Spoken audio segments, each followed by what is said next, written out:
Wel, can ydi am fwy o Connemara yn orllewin Iwerddon lle mae pawb yn siarad Gwyddeleg. A fydd o'n dod i weld ei ffrindiau i Gymru reit aml.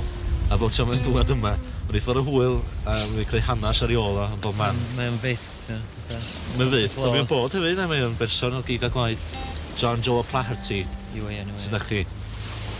Os ti'n gwachod, dwi'n siŵr bod yn cael teledu yn Iwerddon yn rhywle. Ond bob tro mae'n dod i Gymru, mae pobl yn cael hwyl, a bob tro mae'n mynd ar y gwch yn ôl. Mae yna hengria a ireithu.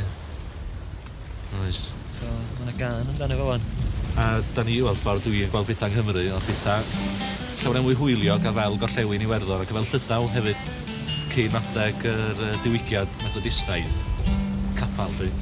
Oedden nhw'n dawnsio bob man, oedden nhw'n dawnsio ar y sul a ffordd a gema, math yna beth yn oed lymyn, weithiau. A wedyn oedd y capal, ac a bod hwnnw wedi cael daioni mawr ar lawer ystyr, mae wedi lladd bod dim hwyliog a da yng Nghymru. A mae Gwyddel ma'n dod a bod dim felly drosodd yn ôl i Gymru.